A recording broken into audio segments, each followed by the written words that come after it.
Hi, I'm Marta, the business healer, and today we're going to talk about authenticity. Now, I've come to discover that authenticity is actually costly AF. And I'm finding this in my clients as I work with them. They have suppressed parts of themselves that are now creating problems in their mental and emotional and physical bodies. So let's talk about it. I know from my own experience, when I was little, I felt very misunderstood. I was a free spirit. I was somebody who's always been thinking outside of the box. And when I encountered adults, I just found that, number one, they didn't get my name. It was very confusing. There's been a lot of misunderstanding about that. And the second thing is, I just had a different way of thinking about the world. I had a different way of imagining, and I had such a vibrant imagination. I was often misunderstood or kind of like shut down and written off because what I brought to the table was very free thinking, very unlimited thinking. I had a huge imagination, and I found that adults just wanted to shut me down. So I had also a sophisticated take on the world. I liked things that were grown-up things. I didn't like being talked to like I was a child. My parents never talked to me like I was a child. They talked to me like a human being. And, whoever they were talking to, they talked to like a being with value and that brought intelligence to the table. So I found it very jarring when I was then showing up as my authentic self and being talked down to or being dismissed because my ideas were not seen to be valuable because I was a kid.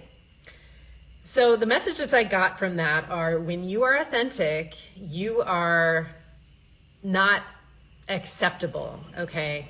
So you can't just do your own thing, number one. You can't just think that things are gonna go that way. You can't just go at this problem your own way. I had a very innovative brain even to that time. Always thinking about out-of-the-box ways to solve problems, highly creative, highly artistic, just the innovative brain.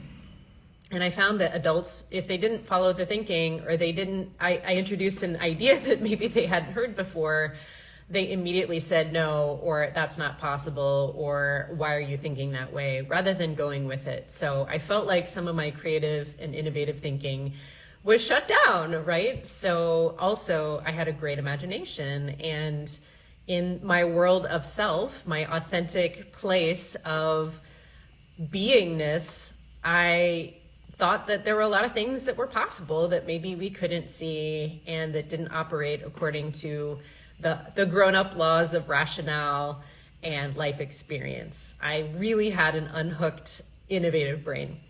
And so I also got the message from adults, again, very well-meaning people, I'm sure, that if it's not real and it hasn't been proven, it's probably not worth exploring. So I learned to suppress these parts of myself that were deeply authentic and that I felt just didn't fit a lot of the places where I was showing up with adults. I had some amazing friends growing up, and we always were creating brand new worlds, and it was just such a mystical, beautiful place. So I had an aha moment. I can't remember when in my childhood, but I realized that to be operating in the world of adults, I needed to suppress my authenticity. And I'm a person who could be very happy alone in the world, just doing my thing. I would create plays for my puppets. For my stuffed animals. I would create operas out of songs I made up out of my own head. And generally, I was in my creative world alone because my parents worked and they were really busy and my sister was up to her activities. But I was in this world by myself, showing up as myself, and I was very happy when I was with myself because I could really be who I was. And I learned when I get into the room with other adults or with other kids whose adults would have opinions about things, I just would kind of disappear. I would suppress myself, and I learned it was not safe to be authentic outside of space with myself. So what that translated to was bringing that into my adult life and learning that I had a fear of rejection. I had a practice of suppressing my genius, my magic, and it was not safe to be with people and reveal who I really was.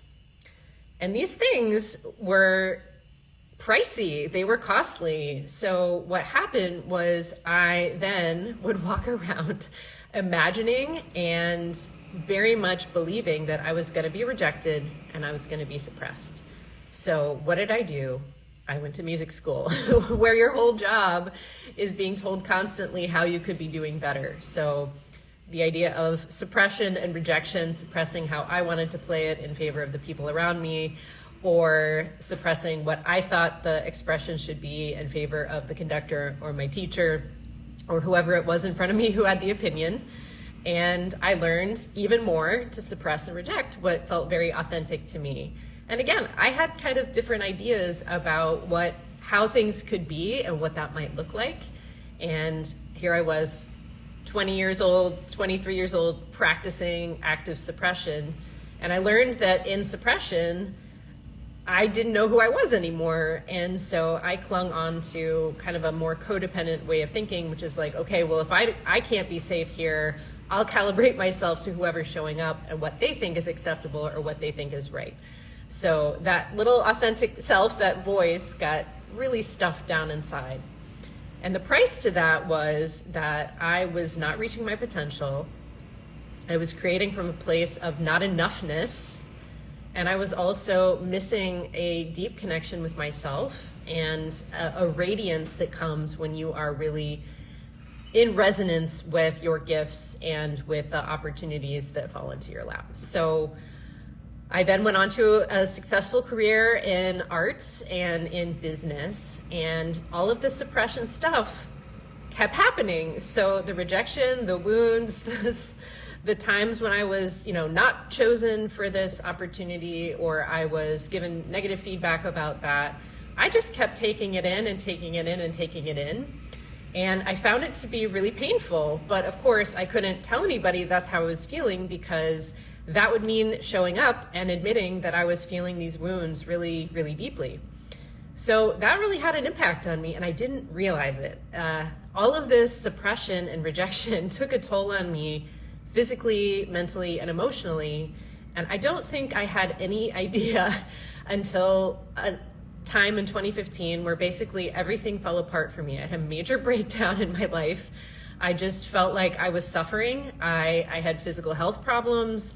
I tried to go to therapy and I was rejected because I was too codependent. I mean, I was really seeking help because things were going wrong for me, and I couldn't figure out why I was so lost and how I could possibly find my way back to not only myself, but to something that felt real.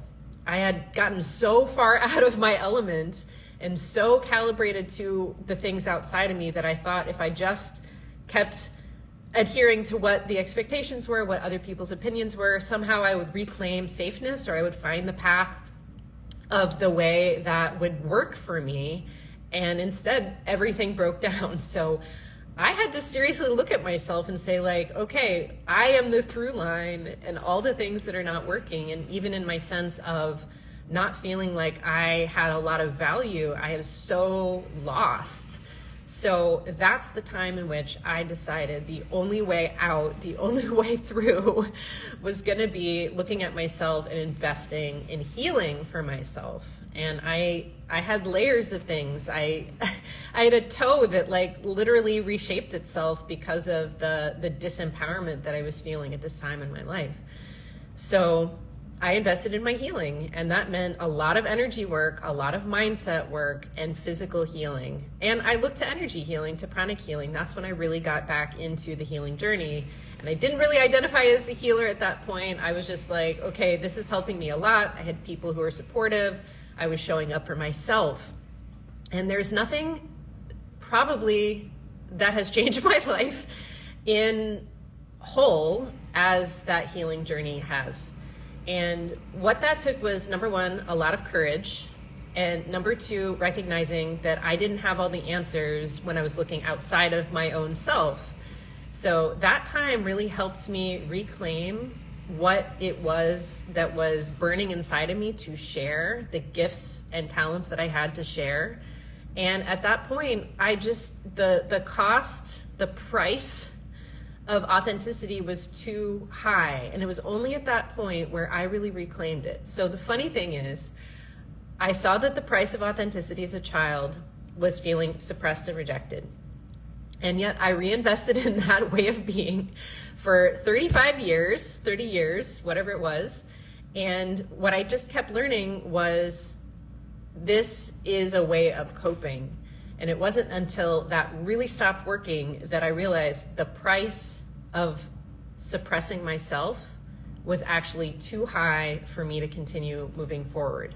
So I invested in my healing and everything changed. I found myself able to have mental clarity. I had discernment for the first time in my life. And the global pandemic happened, and I found for the first time a deep knowing that, number one, I was going to be okay, despite everything that was happening outside and how confusing that time has been for everybody.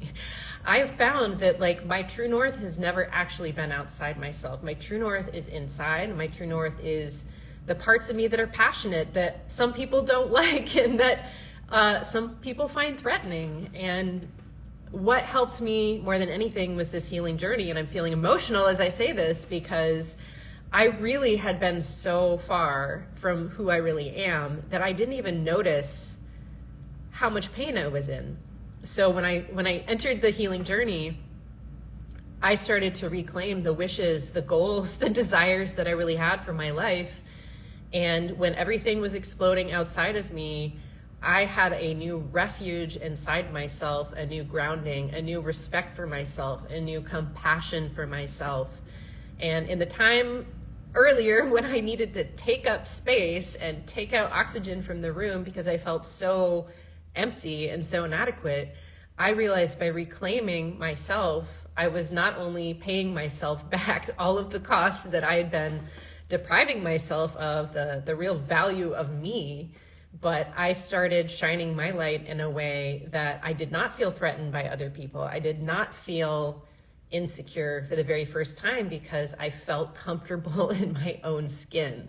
And healing is the only path that has ever helped me feel comfortable in my own skin, because I didn't realize how much I had created pain-wise that had been living in my mind and my emotions and my body. And being free of that and being able to take up this whole container that I had been misusing for years, for decades, I've just never really experienced anything like it. When you reclaim your container as a human being, you reclaim your greatness. And I have to say that at this point in my life, I am as authentic as I can be. And I know it is not for everybody. And if you're still watching this, thank you so much, because I see you and there's something in you that this is resonating with. And your voice, your authenticity, your passion is powerful, and it is part of your dharma, it is part of your purpose, it is part of something inside you that no one else can do. And what I found is that when I healed and I reclaimed that space inside me, I reclaimed my authenticity, I realized that not only was it too expensive to not let out, it was actually costing me happiness, it was costing me success, and it was costing me deep connection. When you are not authentic, you cannot really show up in spaces and engage with people in a full way because there's a deficit. So the price of authenticity is high, but the price of not going authentic and not taking up your space for me was way higher. And I'd been paying that price for decades. And that became unacceptable after a while. So I believe in you. I think you're amazing, and your authenticity is what we need. So all the people who've been telling you that you're wrong, or you're unacceptable, or that you should stay small, or that your goals don't matter, or you need to make sense, that's my favorite one. You need to make sense. I want to encourage you, light your fire, get into who you really are, because we need your voice. When I think about all the people I've coached over the past, 8 years, the one thing that causes pain for all of us is when you do not do the thing that is in your heart, that is in your genius, and that is in your greatness because of these fears, because you don't feel like you can show up as yourself. Let this be your clarion call. Like, we need you. We need your solutions. We need your wild ideas. We need your audacious dreams. We need your presence, because when you show up as authentic, you are full and anything is possible for you. And for me, healing was the pathway there, and it's been the most important thing in my life. So far as I am now calling myself the business healer, and I'm healing people hours a day to help them release things that they've been keeping in their minds and their bodies and their emotions that they haven't realized has been taking up space. So of course I'm going to talk about healing as a pathway to reclaiming yourself, because that's what I did. Is it the only way? No. Are there better ways? Probably. But for me, it was so powerful, because it wasn't just mindset work and affirmations and, pretending. Imagination is good, but when you actually do the work and let go, especially on an energetic level, you have a clearer channel, a purer channel to manifest the things that you want and to share your true power with the world.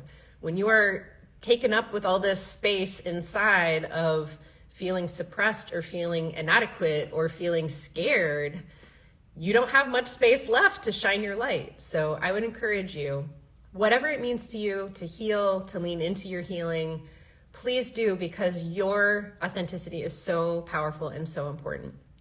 So I have a couple of questions to help you on this journey, just about authenticity. So first question is, and this is just like a reflective exercise. You can do this, you can ignore it, but I think this is part of the inner work that helped me clarify where I am now and to be audaciously out there as a business healer, helping people to clear the stuff that's inside so that they can live their best lives and create great business results. So these questions are the following. Where in your life are you being suppressed? And although I do business healing, we're organic individuals. We show up as ourselves everywhere we go. So where in your life or where in your work, it's all related. It's all holistic, right? Where are you being suppressed? Where are you feeling that? Are you feeling that in your body? Are you feeling that in the joy you have to share with the world? Are you feeling that in the ideas that you feel like could make a difference?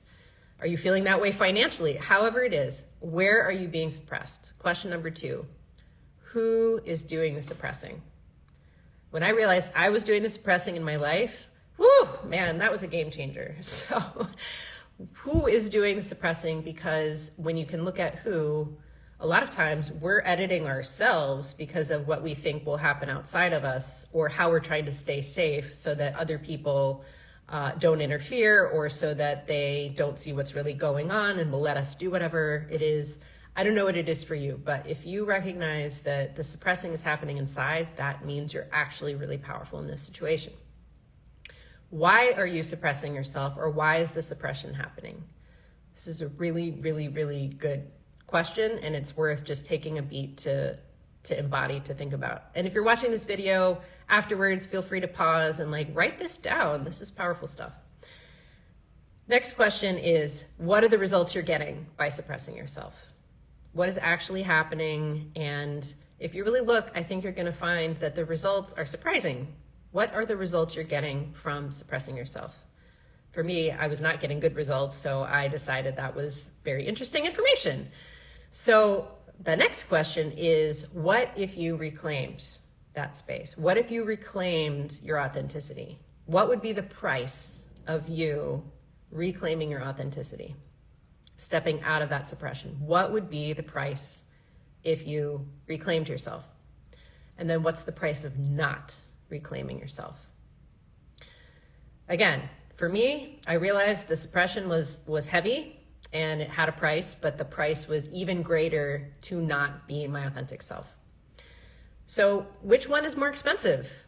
All of this is expensive AF, you know what I'm talking about. And I think if you really, really look, you're going to find interesting information that will help you reconnect with yourself. A lot of the people that I'm working with as the business healer are actually completely in tune with parts of themselves and completely out of tune with parts of themselves. People who have created a very prosperous, wealthy lifestyle, who have no idea that they are super stressed and worried about money underneath it all. Energy doesn't lie. It shows up. Other people, they have wonderful lives. They're like manifesting like crazy, but like their bodies are broken because there's something not happening there. There's something they're not paying attention to. So all of this can be dealt with, can be identified, can be released when we actually make the commitment to heal. So that's where I want to leave it. Authenticity is a commitment, but no one else can do it for you.